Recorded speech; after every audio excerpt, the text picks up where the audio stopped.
Indo British advanced pain clinic నొప్పి మాయం surgery దూరం for appointments 9155515563. Welcome to Hydream. It's me Anusha Komal. ఇవాళ మన గెస్ట్ అడ్వకేట్ ఎడ్విన్ కేదాసి గారు ఉన్నారు, వారితో మాట్లాడదాం. నమస్తే సార్. సో మీరు ఎలాగూ మ్యాట్రిమోనియల్ డిస్ప్యూట్స్ అన్నీ డీల్ చేస్తారు కాబట్టి నాకు ఒక ప్రాక్టికల్ క్వశ్చన్ ఉంది. ఇంతకుముందు పెళ్లి చేసుకోరా సెటిల్ అవుతావు, పెళ్లి చేసుకోమ్మా సెటిల్ అవుతావు అని చెప్పేవాళ్ళు, అమ్మాయికైనా అబ్బాయికైనా. నిజంగా పెళ్లి చేసుకుంటే సెటిల్ అవుతారా? ఇప్పుడున్న లాస్ ప్రకారం ఎలాంటి ప్రాబ్లమ్స్ ఉన్నాయి? లైఫ్ టైం సెటిల్మెంట్ నిజమేనా? అనుష, యాజ్ ఆన్ డేట్ ఇప్పుడున్న సిచ్యుయేషన్స్లో ఇప్పుడు బాయ్స్ కానీ గర్ల్స్ కానీ ఆలోచించేది ఏంటంటే, లేకపోతే వాళ్ళ మైండ్ సెట్ ఎట్లా నడుస్తుందంటే, పెళ్లి చేసుకోకరా ప్రాబ్లమ్స్ తెచ్చుకోకరా స్టేటస్కి వెళ్ళిపోయినారు. అవును. మోర్ దాన్ ఏంటంటే, అమ్మాయిలు కానీ అబ్బాయిలు కానీ థరోలీ సోషల్ మీడియా ఇన్ఫ్లుయెన్స్లో పడి పెళ్లి చేసుకుంటే ఒకళ్ళతోటే ఉండాలి. అదే నేను పెళ్లి చేసుకోకుంటుంటే I can have a free life, I can live like a free bird. నా ఇష్టం వచ్చిన వాళ్ళతోటి అఫేర్ పెట్టుకోవచ్చు, ఇష్టం వచ్చిన వాళ్ళతో తిరగవచ్చు, ఇష్టం వచ్చినట్టు బ్రతకవచ్చు. ఏంటంటే I want freedom, I need my space. నా బ్రతుకు నేను బ్రతకాలి, నాకు టర్మ్స్ అండ్ కండిషన్స్ వద్దు, నేను ఎవరిని టర్మ్స్ అండ్ కండిషన్స్లో నేను ఉండను. That's what is happening now these days. అంటే పేరెంట్స్ కూడా పిల్లలకి చెప్పడానికి కూడా భయపడుతున్నారు. ఏంటంటే ఒక తల్లి అంటది, అమ్మ ఏంటమ్మా అన్నయ్య పెళ్లి చేయవా అంటే, బిడ్డ నేను 2 లక్షలు జమ చేస్తేనే నేను అన్నయ్య పెళ్లి చేస్తా అని తల్లి కొడుకుకి చెప్తా ఉంది, తల్లి కూతురుకి చెప్తా ఉంది.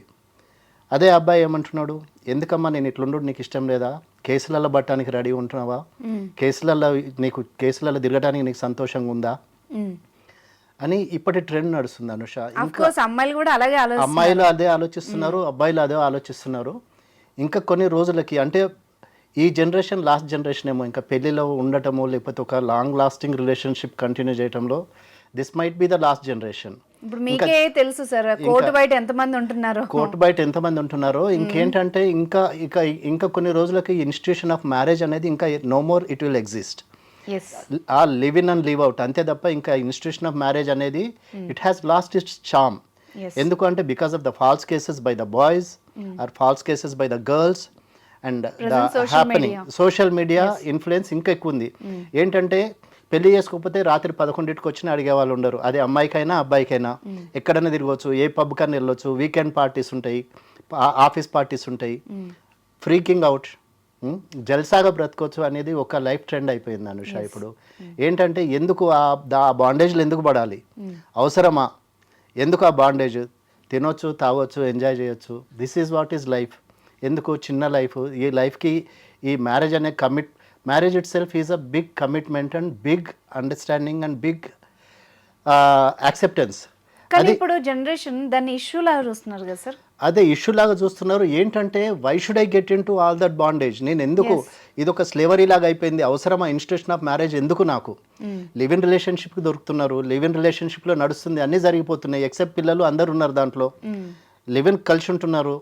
సో అక్కడ ఎందుకు మనకి బాండేజ్ అవసరమా, ఈ స్లేవరీ అవసరమా, పొద్దునే లేవాలి ఎందుకు, పొద్దునే ఇవన్నీ చేయాలి ఎందుకు, అమ్మాయిలకి అదే పాయింట్ ఉంది, అబ్బాయిలకి అదే పాయింట్ ఉంది, ఎందుకు ఇదంతా అవసరమా మనకి, ఎందుకు, పెద్దలకు కూడా అదే చెప్తున్నారు.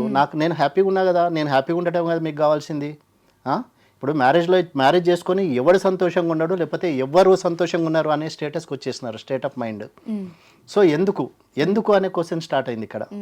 సో ఇక ఇది నెక్స్ట్ జనరేషన్ ఎక్కడికి వెళ్తుందో లేకపోతే ఏమవుతుంది అనేది nobody knows it exactly, and where we are heading also we don't no.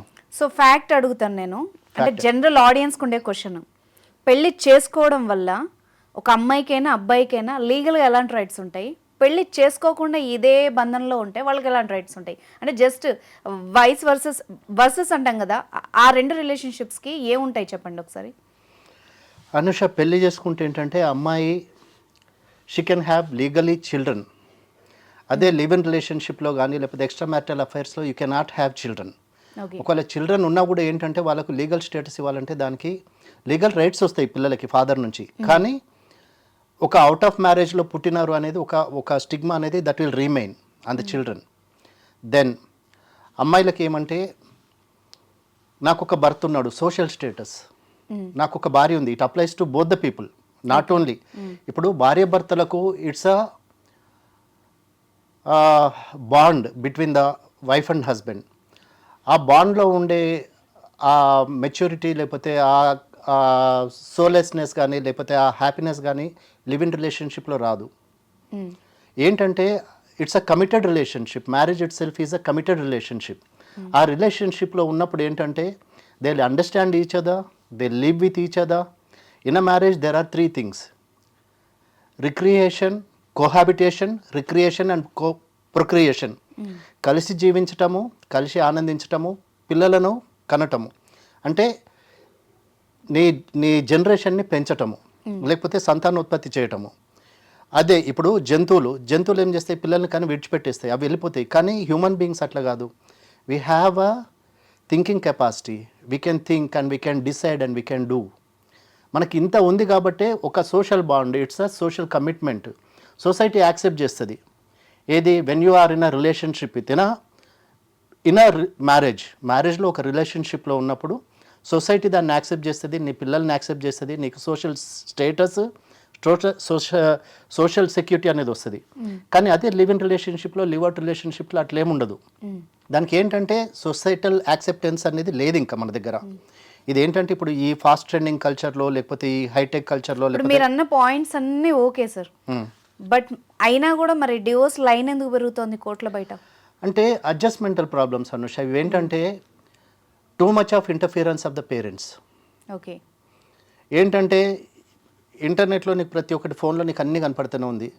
నాకు చాలా మంది అమ్మాయిలు తెలుసు ఎట్లా అంటే, నా దగ్గరికి వచ్చిన పేరెంట్స్ చెప్పింది ఏంటంటే, సార్ మా ఇంట్లో జరిగే ప్రతి ఒక్కటి రికార్డ్ చేసి వాళ్ళ అమ్మకు పంపిస్తుందని అబ్బాయి అంటాడు. మా ఇంట్లో జరిగే ప్రతి ఒక్కటి అమ్మాయి రికార్డ్ చేసేసి వాళ్ళ పేరెంట్స్కి పంపిస్తారు సార్. 1 fine day వాళ్ళు వచ్చి ఇంటి ముందు నిలబడుతున్నారు. It is happening with both the children, not only with boys or not only with girls. అమ్మాయిలకైనా అబ్బాయిలకైనా ఇది కామన్గా జరుగుతూ ఉంది. ఏంటంటే జరిగే ప్రతి ఒక్కటి too much of interference of the parents, both sides. అటు అమ్మాయి అనే కాదు లేకపోతే అబ్బాయి అనే కాదు, it's happening in both ways. ఒకళ్ళని మనం బ్లేమ్ చేయడం మంచిది కాదు. ఇక్కడ అమ్మాయిలే చేస్తున్నారు, అబ్బాయిలే చేస్తున్నారని. Two much of interference, two much of protection by the parents. నా కూతురుని నేను ఇంత మంచిగా చేసుకున్నా. నాకు తెలిసిన ఒక కేసు ఉంది అనుష. ఆ కేసులో ఏంటంటే అమ్మాయి ఎంటెక్ చేసింది, అబ్బాయి కూడా PhD చేసిండు. అమ్మాయి ఒకతే కూతురు, ఎంతో కట్నం ఇచ్చి పెళ్లి చేసినారు. అమ్మాయి 1 fine day వెళ్ళిపోయింది వాళ్ళ అమ్మ వాళ్ళ ఇంటికి. వెళ్ళిపోయి 498 వేసింది. ఏంటి అక్యుజేషన్స్ ఏంటంటే, ఒక రోజేమో అమ్మాయితోటి టీపాయ్ దూడిపించినారట, ఒక రోజేమో పాలకూర గోయించినారట. That is harassment. ఆ గ్రౌండ్లో తీసుకెళ్ళేసి మా అమ్మాయిని మేము ఏమీ పని చేయించలేదు, మేము ఇంట్లో ఏమీ చెప్పలేదు, అట్లాంటిది మా అమ్మాయితోటి నువ్వు టీపాయ్ దూడిపిస్తావా, నువ్వు తోటకూర గోయిస్తావా, పాలకూర గోయిస్తావా? అంటే ఇప్పుడు ఒకప్పుడు ఫ్యామిలీ రెస్పాన్సిబిలిటీ తీసుకొని అన్ని బరువు బాధ్యతలు మీద వేసుకొని జాయింట్ ఫ్యామిలీస్ ఉన్నప్పుడు అన్నీ చేసేవాళ్ళు. కానీ ఇప్పుడు ఏంటంటే సింగిల్ చైల్డ్ రావడంతో పేరెంట్స్ ప్రొటెక్షన్ ఎక్కువైపోయింది, పేరెంట్స్ ఇంటర్ఫియరెన్స్ ఎక్కువైపోయింది, గారాబంగా టూ మచ్ ఆఫ్ గారాబం. ఏంటంటే నా బిడ్డని నేనేం కాకుండా చూసుకున్నా, నేను సఫర్ అయినట్టు నా బిడ్డ సఫర్ కావద్దు, నేను సఫర్ అయినట్టు నా కొడుకు సఫర్ కావద్దు. అది పేరెంట్స్ యాటిట్యూడ్లో వచ్చిన మార్పు. సో పేరెంట్స్ ఏంటంటే నా కూతురికి ఏమీ జరగొద్దు, బిడ్డ నువ్వేం చేయొద్దు, కావాలంటే నువ్వు మెయిడ్ని పెట్టుకో, ఫుల్ టైం సర్వెంట్ని పెట్టుకో. పిల్లోడికి కూడా అంతే, నువ్వేం చేయకపోయినా మంచిది, నువ్వు మంచిగా చదువుకో, నీకు మంచిగా డబ్బులు తీసుకొని కట్నం తీసుకొని పెళ్లి చేస్తాము, మంచి అమ్మాయి వస్తుంది. కానీ ఆ మంచి అనేది ఏంటి, what is the parameter for మంచి? అదే కదా పెద్ద బిగ్గెస్ట్ క్వశ్చన్ అదే, మంచి అనే దానికి పారామీటర్. నేను ఇక్కడ ఒక ఎగ్జాంపుల్ చెప్పనా? చెప్పండి. అబ్బాయి ఉంటాడు, వాళ్ళకి ఎలాంటి వైఫ్ కావాలంటే అతని స్టేటస్కి తగ్గ చదువుకున్న అమ్మాయి కావాలి, అతని ప్యాకేజీకి తగ్గ సంపాదించే అమ్మాయి కావాలి, మళ్ళీ పొద్దున బెడ్ దగ్గర కాఫీ దగ్గర నుంచి మళ్ళీ పడుకునే డిన్నర్ వరకు మళ్ళీ ఆమె రెడీ చేసి పెట్టాలి. ఇది ఎట్లా క్యాల్కులేషన్? ఇప్పుడు అబ్బాయిలు నిజంగా ఏం కోరుకుంటున్నారు? ఇప్పుడు ఆ ట్రెండ్ అనేది చేంజ్ అవుతుంది అనుష. ఇప్పుడు అబ్బాయిలలో కానీ అమ్మాయిలలో కానీ ఏంటంటే, ఇప్పుడు అమ్మాయిలు కూడా they are earning well, right? 1.5 lakh to 2 lakhs, it's not a big amount now these days. ఇప్పుడు కార్పొరేట్ సెక్టర్ లో కానీ లేకపోతే ఈ సాఫ్ట్వేర్ అమ్మాయిలు కానీ ఇలాంటి సందర్భంలోనే కదా వాళ్ళ క్లాష్ అయ్యేది, అక్కడనే క్లాష్ అవుతుంది. ఏంటంటే మిస్ మ్యాచ్ ఆఫ్ ఇంట్రెస్ట్. ఇప్పుడు ఇద్దరు కూడా ఎందుకు మిస్ మ్యాచ్ అవుతుంది? రాత్రి ఇద్దరు క్లబ్లకు వెళ్తున్నారు, పబ్లకు వెళ్తున్నారు, డాన్స్ పార్టీలకు వెళ్తున్నారు, వీకెండ్ అయిందంటే వీకెండ్ పార్టీస్కి వెళ్తున్నారు, అన్నీ చేస్తున్నారు. మళ్ళీ తెల్లారి how he can expect a girl to do all that? First of all girls are not trained in such a way. ఈ జనరేషన్లో ఏంటంటే పిల్లలకు అవన్నీ లేవు. నిజంగా ఏ తల్లైనా కిచెన్ లోకి పంపిస్తుందా? ఎవరు పంపట్లేదు. ఎందుకు అంటే నేను పడ్డ కష్టం నా బిడ్డ పడవద్దు, లేకపోతే బిడ్డ నా కూతురు వీక్లీ మొత్తం ఒక వీక్ మొత్తం పనిచేసి వస్తుంది, ఆమెకి ఈ రోజు ఒక్క రోజే కదా రెస్ట్ దొరికేది. ఇంతలో పాటు కూతురు ఇప్పుడు 11కో 12కో లేస్తుంది, అమ్మ నేను ఫ్రెండ్ దగ్గరికి వెళ్తున్నా అంటే, లేకపోతే బయట మా ఆఫీస్ పార్టీ ఉందంటది, అక్కడికి వెళ్ళిపోతుంది. ఫస్ట్ ఆఫ్ ఆల్ ఏంటంటే టూ మచ్ ఆఫ్ పేరెంట్స్ ఏంటంటే నేను పడ్డ కష్టం నా కూతురు పడద్దు, లేకపోతే నా కొడుకు పడొద్దు అని చెప్పేసి టూ మచ్ ఆఫ్ గారాభం చేసేసి పిల్లలకి ఏమీ నేర్పించట్లేదు. It's of course the parents fault, it's not the children's fault. నేను డెఫినెట్గా చెప్తాను, నేను parents are at fault definitely. ఏంటంటే నువ్వు అత్తగారింటికి పోతే ఇట్లా ఉంటుంది బిడ్డ, లేకపోతే ఇది జరుగుతుంది అని చెప్పేసి ఎవరూ చెప్పట్లేదు. నేను ఎందుకు కాంప్రమైజ్ కావాలా, నేను ఇన్ని లక్షలు కట్నం తెచ్చినా నేను ఎందుకు కాంప్రమైజ్ కావాలి, నేను ఇంత సంపాదిస్తున్నా నేను ఎందుకు కాంప్రమైజ్ కావాలి. అది ఇద్దరి ఈగోస్ అనుష. ఎప్పుడు డిఫరెన్సెస్ అనేవి లేకపోతే క్లాషెస్ అనేవి ఎప్పుడు వస్తున్నాయంటే ఈగో క్లాష్ అయినప్పుడు. నేను నీ మాట ఎందుకు వినాలి, నువ్వెవరు నాకు చెప్పడానికి, నేను నీ అంత సంపాదిస్తున్నా కదా, లేకపోతే అబ్బాయిది నేను చెప్పిన మాట నువ్వు వినవా. From there the problem is getting into, we are getting into problems from there it self.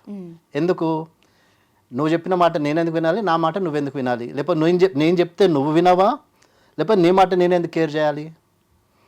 Ego clash అయిపోయి స్పార్క్ అవుతుంది అది. ఇంకా అది ఏంటంటే ఆ సైలెన్స్ అనేది అట్లనే గ్రో అయ్యి it's sending towards the divorce, separation, legal separation or legal divorce or filing cases and all these things, these are taking place. But absolutely ఇది ఏంటంటే అనుష, నేను at the end of the day నేను చెప్పేది ఏంటంటే it is to be blamed only the parents. వాళ్ళు thinking మార్చుకోవాలి, at least parents thinking మార్చుకొని. ఇప్పుడు ఒకప్పుడు ఒకప్పుడు ఒక జనరేషన్లో ఏం చెప్పేది, బిడ్డ మంచిగా అడ్జస్ట్ అయ్యి ఉండు, లేకపోతే బాబు అమ్మాయిని మంచిగా చూసుకో. అడ్జస్ట్మెంటల్ ప్రాబ్లమ్ అనేవి ఎనీ రిలేషన్షిప్లో ఉంటాయి అనుష. అడ్జస్ట్మెంటల్ ప్రాబ్లమ్స్ అనేవి ఎనీ రిలేషన్షిప్లో ఉంటాయి. Educated, uneducated, literate, illiterate, rich or poor, in any family they'll be, right. కానీ ఏంటంటే how we see things or how we take things to the next level, వాటికి మనం ఎట్లా రియాక్ట్ అవుతున్నాం అనేది that is making a huge difference. So అక్కడ నుంచి వీళ్ళు క్లాష్ అయిపోయి, ఆ క్లాషెస్ ఏంటంటే దాన్ని వీళ్ళు అడ్జస్ట్ అయ్యి, లేకపోతే దాన్ని మేము సెట్ చేసుకుంటాము, లేకపోతే లెట్స్ కంటిన్యూ దిస్ రిలేషన్షిప్ అనేది ఎక్కడ కనపట్టలేదు. అవును వాడు నన్ను ఇట్లా అన్నాడు నేను ఎందుకు ఉండాలా, లేకపోతే నన్ను ఇట్లా అన్నది కదా నేను ఎందుకు ఉండాలా. సో అక్కడ వరకు పోయి ఏంటంటే అది ఫ్రిక్షన్ ఎక్కువైపోయి ఇంకా that is closing the relationship, ending the relationship.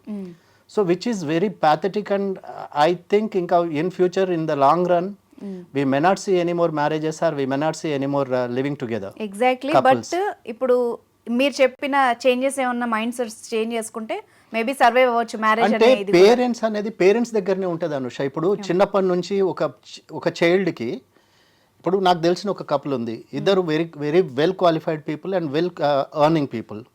చిన్నప్పటి నుంచి పిల్లలకి ఏం చెప్పినా మమ్మీ డాడీ అని నేర్పలేదు. పిల్లలు పెద్దోళ్ళు, దే ఆర్ 11-12 years, అమ్మ నాన్న అంటారు వాళ్ళిద్దరు. ఇప్పుడు the way we teach our children, మనం ఏదైతే మన పిల్లలకు నేర్పిస్తామో అదే వాళ్ళు నేర్చుకుంటారు. ఇప్పుడు మదర్ ఒక సెల్ ఫోన్ పట్టుకొని, ఫాదర్ ఒక సెల్ ఫోన్ పట్టుకొని, లేకపోతే ఇద్దరు తల ఒక ట్యాబ్లెట్ పట్టుకుంటే child automatically he'll also learn all that, right. We are only encouraging our children to do all that. ఇప్పుడు మనం ఏదైతే చేస్తున్నాం మన పిల్లలు మన నుంచే నేర్చుకుంటారు. కానీ ఇప్పుడు ఇద్దరు వైఫ్ అండ్ హస్బెండ్ ఇద్దరు అమికబుల్గా ఉన్నప్పుడు, ఇద్దరి మధ్య ఎట్లాంటి డిఫరెన్సెస్ లేనప్పుడు, లేకపోతే if they are living a happy married life, then the children will learn from them. కానీ ఇక్కడ ఏంటంటే ఫాదర్ సాయంత్రం అయ్యేసరికి ఫాదర్ దాగొచ్చి, లేకపోతే మదర్ ఇది చేసేసి, the children will learn from the parents definitely. So all that is coming from the parents itself. Parents బాబు ఇది కాదు లైఫ్, ఇట్లా, లేకపోతే ఇది ఇట్లా చేస్తే ఇది అవుతుంది, లేకపోతే ఇది చేస్తే ఇక్కడికి వస్తుంది అనేది ముందే మనం వాళ్ళని కాషన్ చేసినట్టయితే అవన్నీ డెవలప్ కావు Anusha. So I definitely blame the parents for the ఇది మన ఈ రిలేషన్షిప్స్ ఎందుకు బ్రేక్ అవుతున్నాయి, లేకపోతే మ్యారేజెస్ ఎందుకు బ్రేక్ అవుతున్నాయి అంటే it's absolutely two much of interference of the parents, two much of attention giving, two much of వాళ్ళను ప్యాంపర్ చేసేసి వాళ్ళను ఇక్కడ దాకా తీసుకొచ్చేసి. అంటే at the end of the day ఏంటంటే ఓకే నా కూతురు నా ఇంటికి వస్తుంది, కానీ వస్తే ఏం లాభం. ఇప్పుడు ఆల్రెడీ ఫస్ట్ మ్యారేజే కావటం చాలా కష్టం ఉంది ఈ రోజులలో. అట్లాంటప్పుడు ఒకసారి పెళ్ళి సెకండ్ మ్యారేజ్ అంటే ఇట్స్ నాట్ దట్ ఈజీ. ఒక సోషల్ స్టిగ్మా అనేది పడిపోతుంది, అరే సెకండ్ మ్యారేజ్ అని. సో అది అంటే ఇద్దరు ఒక మ్యూచువల్ అండర్స్టాండింగ్ తోటి, ఒక మ్యూచువల్ దీంతో ఉంటే దెర్ ఈజ్ నో ప్రాబ్లం. కానీ అంత అడ్జస్ట్ అయ్యి అంత అండర్స్టాండ్ చేసుకునే కపుల్స్ ఎంతమంది ఉన్నారు? So it's a big question. ఇది అంటే where we are heading or where we are what we are going to do and what is going to happen with the next generation అనేది God alone knows. God has to save all that. Thank you so much sir, మీ time spend చేసినందుకు. Welcome.